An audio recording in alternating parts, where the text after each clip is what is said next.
Ladies and gentlemen, we want you to stand and we want you to make some noise. Ladies and gentlemen, let's go racing here at Knoxville. Only the best go 3 abreast. It is show time at Williams Grove Speedway. Ladies and gentlemen, boys and girls, here at Eldora Speedway, it's showtime! You've got a for a breath. Often imitated, never duplicated. The greatest show on dirt, the world of Outlaws. It's time to sit back, relax, and enjoy because, ladies and gentlemen, it's showtime! Set to do battle for 30 laps. The green flag is waving. Hello, everybody. This is Wing Nation presented by Sage Fruit. I'm Erin Evernham, and joining me over the internet is my good friend, Ashley Stremme. How are you doing, Ashley? I am doing great, Erin. It's always so good to catch up with you on Wing Nation. I know. It's great to have an all-ladies show again. How are things in Pennsylvania? How are things in the modified world? How's my buddy Steele doing? Give me the life update. It's a whirlwind, right? All things are good, all things are bad. The days are long, the years are short, right? You know how that goes. Yeah. But I just gotta say, Kate is absolutely killing it in the horse world, Erin. I am absolutely impressed. And did I see you get a reserve champion ribbon as well? Oh boy, yes. We did hit on it a few weeks ago on the show. Yes, I did get talked into doing a Mother's Day competition. And I think if I'm going to compete again, I should get back behind the wheel because riding is not that easy. But yes, it was really fun, and it's been fun to be able to do something with her. So yeah, she's doing really well, and it's really expensive, and it's really time consuming, a lot like racing. I was going to say motorsports. Excellent. Yeah. So speaking of motorsports, let's get into our hot topics. First off, World of Outlaws this weekend. Friday, River City Speedway, Gio Scelzi, his 8th career World of Outlaw win, his 2nd of the season. Pretty interesting night. They had a quick shower early and made the track really heavy. I love River City's Raceway. I think it puts on a great show. And the podium ended up being Gio Scelzi, Sheldon Haudenschild, and Donnie Schatz. Gio and Sheldon battled in heavy traffic there, so he ended up 2nd, but topped that the next night, Erin. Yes, he did at Ogilvy Raceway the next night. Sheldon gets his 41st career World of Outlaw win. I still can't believe that. I don't know. It seems to me like Sheldon's still a little kid, but I guess we're all just getting old. 7th win of the season. Incredible last lap pass between him and Carson McCarl. Buddy Kofoid was in the mix too. And we're actually going to catch up with Sheldon a little bit later on in the show. Let's go to Kubota High Limit Racing. Friday and Saturday was the Race Routine Foundation at I-70 Speedway. Friday, Corey Day, his 4th win of the season. I mean, that youngster is really putting on a show. He really is. He's getting his name out there a whole lot, and it's incredible to see what he's done. The podium was rounded out by Brad Sweet and Chase Randall, so he was in good company there. He sure was. And then Saturday night, our good friend Rico back in victory lane, $26,000 to win his 6th career high limit racing win. He had a great night. He was quick time, won his heat, won the dash, flag to flag feature win. It was really good to see Rico back in victory lane. I mean, I know he's had some wins, but I don't feel like his season has been quite what it was last year. I couldn't agree with you more, Erin. Steve and I chatted about this the last time I was on. I feel like last year, all we talked about was Rico, and this year it kind of hasn't been that way. So hopefully they're getting things figured out, but he was followed by Anthony Macri and Parker Price Miller. Yeah. And then we have Ohio Sprint Speed Week going on. Friday, Attica, Cap Henry won. Saturday, the Rain won at Fremont. Sunday, Waynesfield, Cale Thomas. Last night, Wayne County, Jordan Ryan won. Also, Knoxville, Carson McCarl beat his brother on the last lap with the last lap pass. We're going to catch up with him later, but Austin came back and won at Houston's the next night. So there's always that. Williams Grove, Kramer and Smith got his career first 410 win, and Port Royal, Lance DeWeese with his 123rd Port Royal win. Were you there for that one? Were you in town? I was in town for that one. I just, it's like we talked about Sheldon earlier, right? Like he seems so young, right? And I feel the same way about Lance, like, although he's much older, like it just isn't ending, right? Like Yes. It's absolutely incredible that he's still doing what he's doing. Yeah, absolutely. I mean, Lance, I'm such a big fan, but you're right. Like, I feel like I raced with Lance and that was 20 years ago, and that ages me too. So anyways, Another cool story out of Huset's, the Race Saver 305 sprints ran, and the winner was Zach Peterson. And Zach's real job is on the crew for David Gravel on the World of Outlaws. And I thought it was neat. I saw some photos of David in Victory Lane with him. Pretty neat. I saw David also there signing autographs and promoting the big race they have in a week and a half. Yeah, I just actually watched a video this morning that David had posted, and it said full-time crew guy, part-time racer. So it was cool that he got to be a part of that as well. Yeah, it was. All right, cool. We're going to take a quick break. And when we come back, we are going to have Sheldon Haudenschild on the Sage Fruit Hotline. Tony, do you even remember how to drive one of these? It's not something you forget. You should know that. The drive to succeed, the need to win, the desire to be a champion. And we surround ourselves with partners that believe the same. Like Tony Stewart Racing, Sage Fruit strives to be the best in all they do. They work hard on the farm, in the packing facilities, and with their retail partners to provide high-quality apples and pears all year long. You can compare apples to apples, but nothing compares to a Sage Fruit apple. Winning quality in every bite. Welcome back. This is Wing Nation. Joining us on the Sage Fruit Hotline, fresh off of another win with the World of Outlaws, Sheldon Haudenschild joins us. How you doing, Sheldon? Hey, good. Thanks for having me. So talk about that win at Ogilvy Raceway this past weekend. Last lap, crazy, big old slider on Macedo and pull off the win. Talk about just those last few laps. Yeah, I don't know. I felt like we had a really good car all night. And yeah, honestly, I think probably the 83 probably had the best car. So when I got around the 83, I kind of figured we were both better than the 41. So I probably had to get the job done and just follow Macedo. I feel like, I've been beat so many times on the last couple laps, and me and Ripper kind of talked about it, just trying to be good these last 5 to 8 laps of these races. And yeah, that's pretty much what we focused on and paid off, and just able to follow Macedo there and wait for the white and try and pull the move. Sheldon, with that being said, there was lappers that you've had to pay attention to in that whole deal. How far ahead are you paying attention in situations like that to where lappers or other guys are running on the track? Yeah, I mean, you look as far forward as you can and try and see where they're running before you even get to them, so you can kind of have a game plan. And yeah, I think the 41 had a pretty close call with the lapper. And then even coming to the checkered and the 70 was right there, and I kind of almost got into the back of him and was way out of the gas. So you just got to be ready and kind of try and dodge them a little bit and while keeping your speed up. Sheldon, you talked about that after the race, how sometimes, there's an advantage to not be the leader, to be in second and kind of get the bird's eye view. Describe what that's like as a driver. Obviously most of our viewers have never sat in a sprint car before. So when you're leading the race, you don't know how close the car is behind you, what is that advantage to being in second? Yeah, I think leading a race flag to flag is probably the hardest thing that you're going to do in a sprint car, and being able to judge the pace. And yeah, you don't know where they're at behind you. I mean, they could be right on you or half a track behind or a straightaway behind. You just don't know. So that's the biggest trick to leading these races, maintaining your pace, getting through the lappers. And then obviously for the lappers, once you lap them guys, they usually just get out of the way for second place. So you're doing all the legwork and yeah, there's no advantage to leading the whole race. So yeah, like I said, I've been in that position a lot of times to where it's bit me, and yeah, just happy to be able to get it done the other way. We always talk about the roller coaster of racing, and Sheldon, you've been on that journey this year, most definitely. But the last 5 races, you guys have found something. 3 wins and a second place in the last 4 of the 5 races. What has kind of hit for you guys, and what is keeping this momentum going?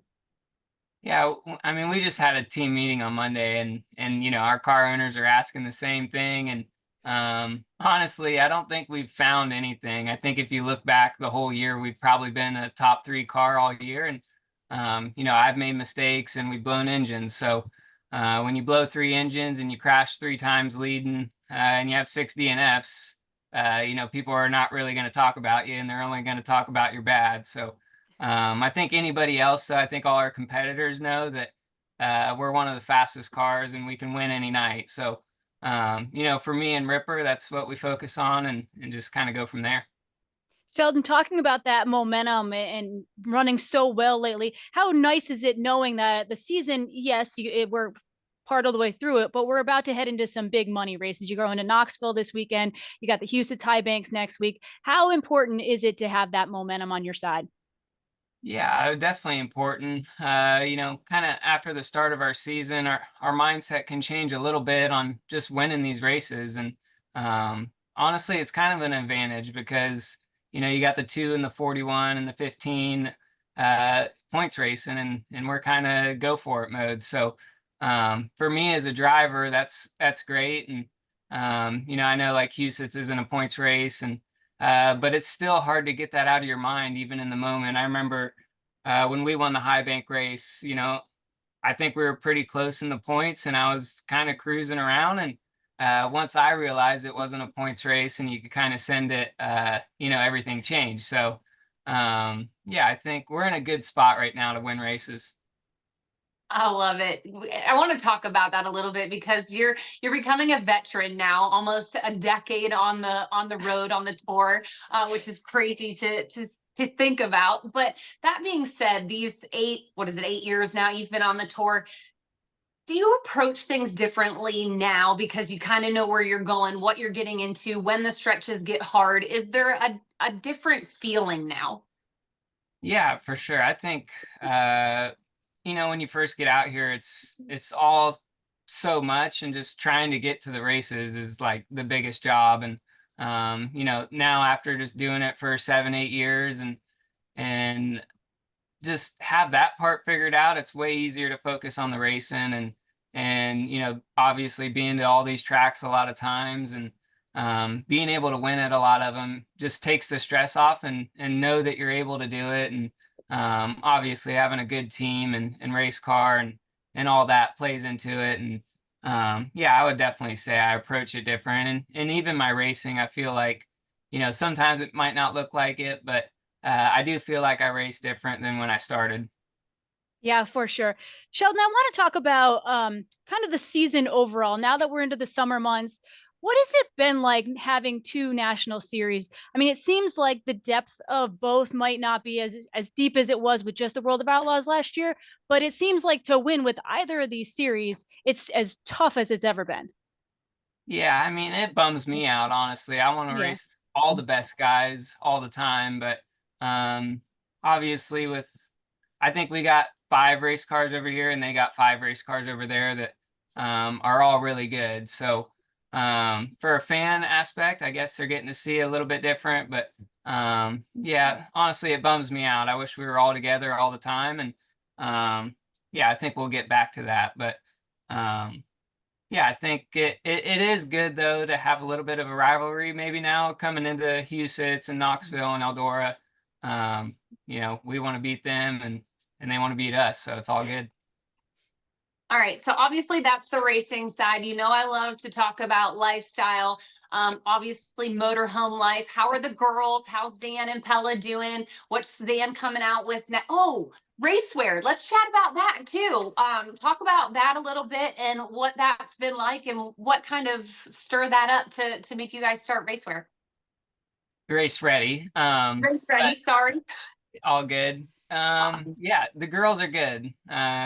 Like I said, just being on the road this long and being able to have a nice motorhome that feels like home anywhere we're parked. And that makes life easy. Like I watched Gio doing it in a pickup truck, and I don't think I could ever do that. And the girls are good, and all the merchandise sales, they've been really good. We've been starting Race Ready, and that's kind of been my little side project that I annoy Zan with. And I usually get the ideas going and she's got to finish the job for me. But we're going to have a van set up at Houston's. We're sponsoring Houston's full time for Race Ready. And excited to see how much we can do in the week at Houston's. And being able to support Houston's too is pretty cool.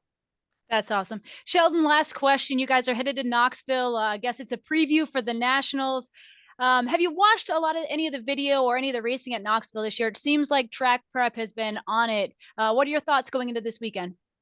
I honestly haven't watched too much from this year. I feel like I've watched a lot of videos in the past of everywhere that we go, and I've kind of changed my approach a little bit. Even on race night, I really don't watch as much as I used to, and I feel like if you look at Donnie, he's not sitting there watching film all the time, and sometimes I think it can hurt you more than it can help you. So I think as long as our car's prepped and I'm ready to go and I got the right mindset, I think we're going to be fast. So just figuring it out as the night goes and see where we're at there. Well, I'm sure you're definitely going to be fast. Sheldon, we appreciate the time. Good luck this weekend and on throughout the season. Yep. Thank you, guys. Awesome. That was Sheldon Haudenschild that joined us on the Sage Fruit Hotline. Stay with us for more Wing Nation in just a minute. Tony, do you even remember how to drive one of these? It's not something you forget. You should know that. The drive to succeed, the need to win, the desire to be a champion. And we surround ourselves with partners that believe the same. Like Tony Stewart Racing, Sage Fruit strives to be the best in all they do. They work hard on the farm, in the packing facilities, and with their retail partners to provide high-quality apples and pears all year long. You can compare apples to apples, but nothing compares to a Sage Fruit apple. Winning quality in every bite. Welcome back. This is Wing Nation. Joining us now on the Sage Fruit Hotline off of a big win at the Knoxville Raceway, Carson McCarl joins us on the show. Carson, how are you doing? I'm doing great. How are you guys doing? We're doing great. So tell us about this last lap pass on your brother to get your first 410 win at the Knoxville Raceway. It was a pretty good time. It's taken a couple days. I think Austin's happy for me now, but I don't know if he was too happy that night. But but it was it was a great win for our team. We really needed that. We've been pretty strong all year and just getting better and better, and gaining confidence every single week, every time we hit the track. And on Saturday, that was just our night. Austin got me on that restart, and I wasn't sure I was going to be able to get him back, and I just kept pulling my wing back, and they threw all that juice up into the middle, and was able to make it stick on that last lap. So that's pretty great. And for me, it's pretty cool to pass Austin on the last lap. He's the two-time and defending champion, and one of the best drivers there. To drive by him and his team, I think shows the speed that we have as well. Carson, I don't think you could really write a better way to get your first 410 win. I think maybe the only way is if your dad was out there, but obviously lots of lead changes throughout the race. So you earned it. But that being said, as kids, is this something you kind of could you have written it any better? Is this something you guys played out as kids when you were younger?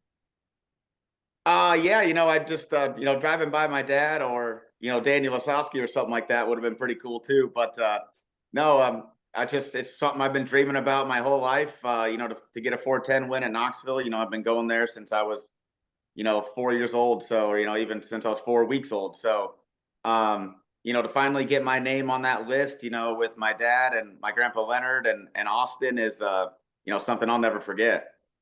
Carson, what was Victory Lane like? I saw plenty of photos. I saw a lot of McCarls in the picture, a big, huge group photo. What was it like to celebrate with your family there? That was super cool.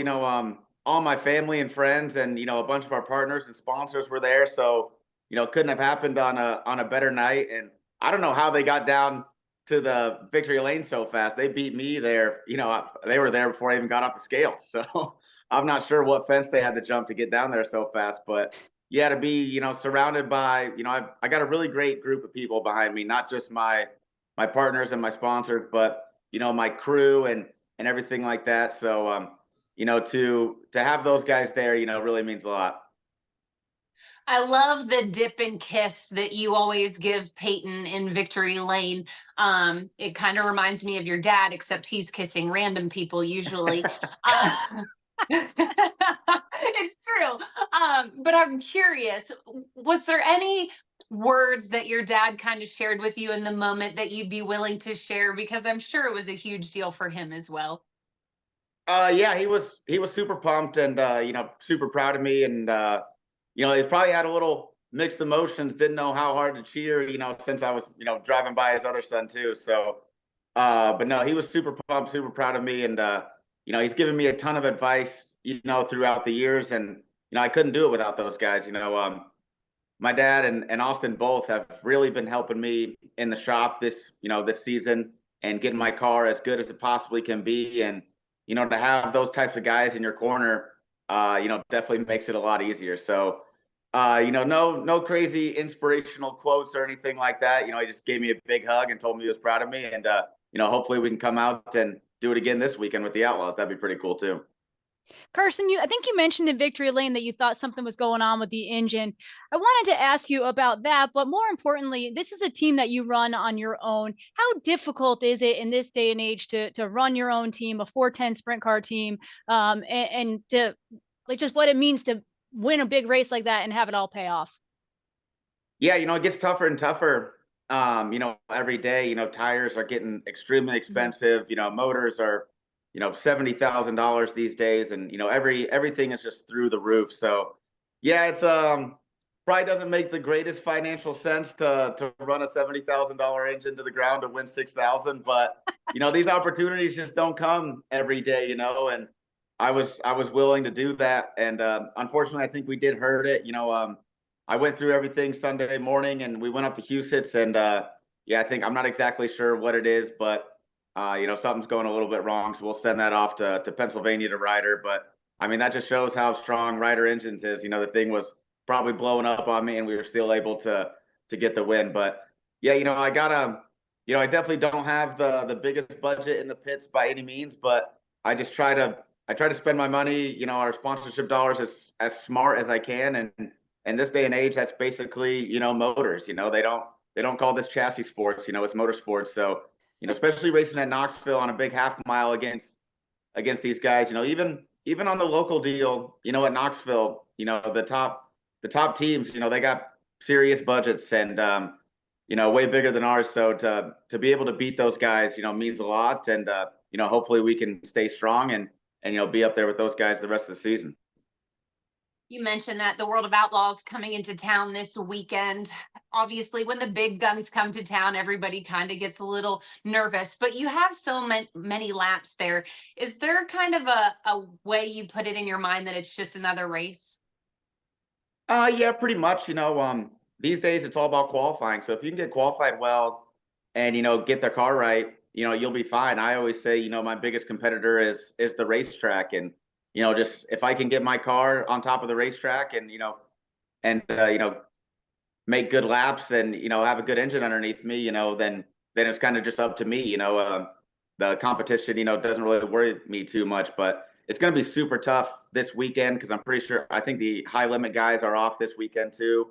So I would expect, 60 plus cars in the 410 class this weekend. And it's going to be, the baddest guys, around. So it's going to be super duper tough, but as long as we can get qualified and stay up front, this day and age, it seems to get harder and harder to come from deep in the field. Everyone's so tough and, everyone's got good equipment. We're all pretty equal out there. So it's all just about getting up front and getting clean air. And if we can do that and I can set up this thing right, then, we should be just fine. Carson, I want to talk to you about the track prep this season. I mean, obviously I'm watching from many miles away, but it seems like the track has been nice and wide and very racy. Will that play into your hands this weekend, having that extra time on it? It's not your typical, early season at Knoxville where the track is a little bit narrow. Will that help the local racers, if you will? Yeah, I think so. When it gets wide and slick like that, that your feet, become very important, and how you run the throttle, and you got to really drive it, compared to just hammer down, around the bottom when it's heavy like that. So, but, extra laps at a racetrack never hurt, but, the outlaw guys, the high limit guys, they're so good, that it doesn't really matter. I hear guys talk about, you got to run Knoxville, to get ready for the nationals and the outlaw shows, but usually the track is so different during the nationals and when the big guys come to town, that I don't think it helps too much. And if you look at the results, it's usually the outlaw guys, on top when the big money shows up. So I really hope, that me and the rest of the local guys can put on a show. And, I want Knoxville to kind of get that Pennsylvania vibes where, it's the Outlaws versus the regulars every time and can put up a good fight against them. Carson, you talk about that finesse that you have to have. So when you could pick a perfect racetrack, what would it be? Is it smooth and wide? Is it hammered down? What do you really like to hit as a surface? I'm not really a complainer. It's the same for everybody. I don't, it was slick, heavy, it is what it is. I try not to worry about that too much. I just, you just got to, watch the racetrack and just put your car and put yourself where it needs to go. I mean, I guess if I had to choose, I like, a nice wide racetrack, multiple grooves and have room to race. But, if I'm starting up front, it can be heavy or rubber down, I don't care.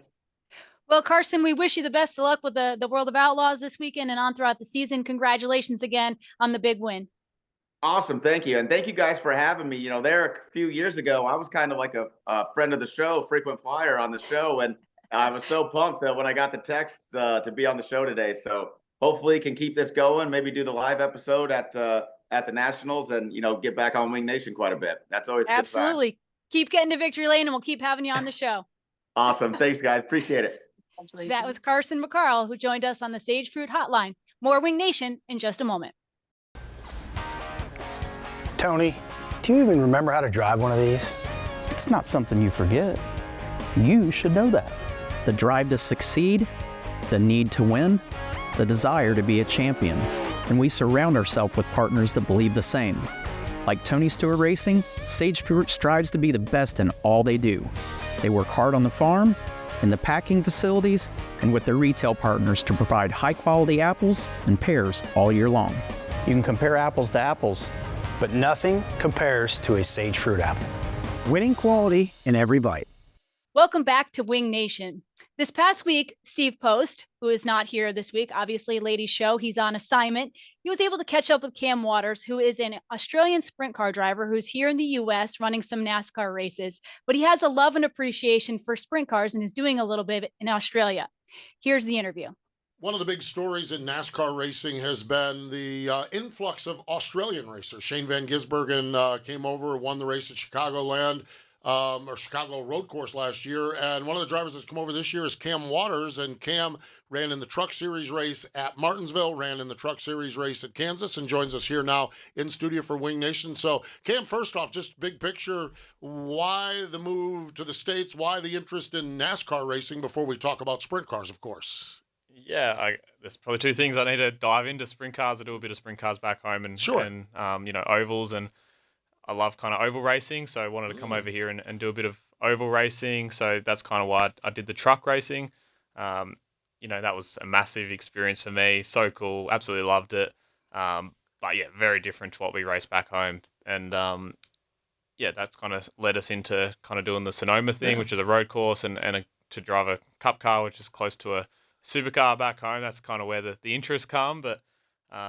And then, I just want to do a few more races through the year as well to complement my supercar program back home. Yeah, absolutely. It's fascinating to me how it all works together, and the oval sprint cars are what have kind of led us to where we're at on the NASCAR side, but let's get into the sprint cars. I believe you started in 2021 running sprint cars or somewhere in there. Why? What was the appeal of wing sprint cars? Yeah, so, back a step further, Okay. I got a dirt late model. Did a bit of dirt late model back in Australia. My dad used to race a class called modified production, which was, a dirt car. So I did the dirt late model, then stepped into modified production, kind of because that's what dad used to race back in the day, and did okay in both those categories, and wanted to race, the pinnacle of speedway racing, which, sprint cars. So one of my personal sponsors that, has been a sponsor of mine for years, and we went and sat on a sprint car meeting one night, and we're like, oh, this would be pretty cool to go have a crack at this. And 3-4 months later, we had a team going. How did it go initially? What were some of the early lessons you learned about sprint car racing and how they were on the ovals down there? Yeah, the first impressions of sprint cars, just throw out everything you've ever learnt before about a car and start again. So very foreign, very different to everything else that I'd raced. I was kind of okay driving it, in clean air and things like that. But the biggest thing is when you're in a pack and you got, the dirty air and the mud and all that stuff. That's that's when it was pretty challenging. But I've been doing it every season and getting better and better, and getting to a better level now. You race there during your summertime, during our winter time. I know there's been some of our guys that have come over here. The American racers have come over. Have you had much interaction with some of the American racers in your summertime down there as they've raced over there? Yeah, every year, a few of the Americans come over and do our big races, which is awesome. It's great to race against the best in the world in a sprint car. Brad Sweet's come over. Rico, Brock Zerfos. So a few of those World of Outlaw drivers come over, and it's just good to kind of benchmark where you are against those guys. And had a lot of fun last season racing against those guys over the big races. Okay, you say benchmark where you're at. How are you? How do you match up? What's the good side? What are you working on with your sprint car program? So I guess the end of last season I was making most of the A's, Nice. and made the A to the two of the biggest races of the year, and was battling Rico and Brock in one of the races. So that was pretty cool. For me in a sprint car, I just probably need to race it a little bit more. So it's those things. It's just all about seat time, I think, and I think I did about 20, 30 shows last year, but, the good guys are doing probably nearly double that. So more seat time would be good. It's just kind of finding the time for that is a bit of a challenge. Yeah, with your busy schedule, that's for sure. Any desire to as you get your comfort level and maybe a 400-day calendar year to open up some days, any interest in racing sprint cars here in North America? 100%. So I've somewhat explored it a little bit. It was just kind of finding the time to do it, and I also wanted to get to a good enough level to come over here and actually go okay, not be learning. So I could probably at the level now, I reckon I could come over and probably do the smaller tracks. But yes, just finding the time at the moment with obviously everything going on with the supercar calendar, and then fitting in the NASCAR races and whatnot. So we'll get through the NASCAR stuff, and then maybe we can get over and do a Knoxville or something cool like that. That'd be cool. That really would be. Yeah, because all of the tracks in Australia are pretty small bouldering dirt tracks, correct? Yeah, so 420 meter on the pole, which I think, what are they, quarter mile? So Quarter miles, smaller ones. So yeah, nothing big. Nothing big, and that's where Knoxville and Williams Grove and a lot of the places are for the big events, that's for sure. Yep. Cam, it's been great to watch you. Of course, MRN, we do the NASCAR stuff. Been great to watch you there, and great to learn of your sprint car interest as well. We appreciate you joining us. Thanks for having me, man. There we go. That is Cam Waters joining us here on Wing Nation, presented by Sage Fruit. That was Cam Waters who caught up with Steve Post. That was pretty interesting to hear his appreciation for sprint car racing when he's a supercar driver running races in NASCAR, but yet you can see how much he loves our wing sprint cars. Well, Erin, I'll be honest, I didn't really hear what he had to say because I was just too involved with his Australian accent. As you know, I have a fond love and appreciation for that accent, so he caught me up there. Yes, and any of our fans who have listened to the show for years or happened to be at Knoxville when we did some live shows would know what we're talking about. Ashley's serious love for Australian accents. Anyways, moving on. Let's move on to the National Sprint Car Hall of Fame birthday calendar. Wednesday would be Earl Padgett's birthday. Friday, Lee Elkins, Sam Hoffman, and Grant King. Saturday, Johnny Anderson, my good friend Brian Clausen's birthday. Gene Martinez and Dick Simonek. Sunday, JC Agajanian, Don Basil, and Joe Scalzo. Today, though, would be the birthday of Dwayne Pancho Carter Jr. Actually, got to know him fairly well in my time in Indianapolis. He was born in 1950, June 11th, in Racine, Wisconsin. He's a 1991 inductee into the National Sprint Car Hall of Fame. He's the son of Dwayne Pappy Carter. He had USAC championships in 1972 in the midgets, 1974 and 1976 in sprint cars, 1978 Silver Crown. In 1981, he was the Michigan 500 IndyCar winner, and he continues to be involved in the races, and he's a spotter in the IndyCar series. Have you had the chance to meet Pancho before? I have. It's been years, but yes, I have met him. Yes, just very a great cool. guy. Yes, I love that, and I love to read about all these guys who are all inducted in the National Sprint Car Hall of Fame. And for more information, you can always go to www.sprintcarhof.com. All right. This weekend, we got a big schedule. We are in the thick of it in the summer months. First up, we have High Limit Racing tonight. I love some Tuesday night racing. They're at Eagle, Nebraska, and it's $55,555 to win.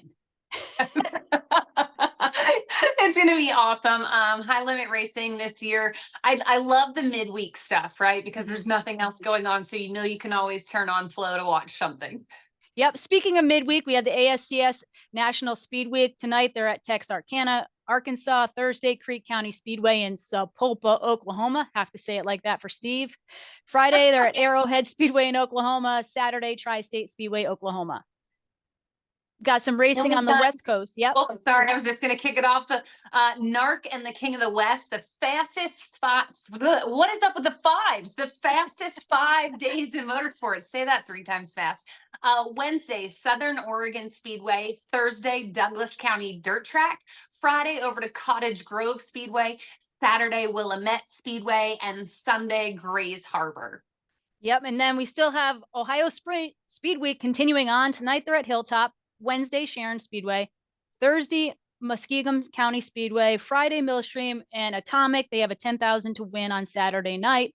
And of course, as we talk to both Sheldon and Carson, big weekend at Knoxville coming up. Yes, World of Outlaws Friday and Saturday night. Like they mentioned, High Limit Racing guys will probably be in town as well. So we'll finally get to see the two merge before, all the big crown jewels start happening.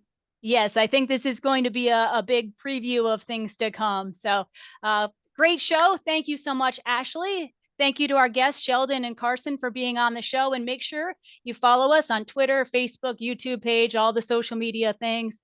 But more importantly, we appreciate you listening to us here today on Wing Nation, presented by Sage Fruit.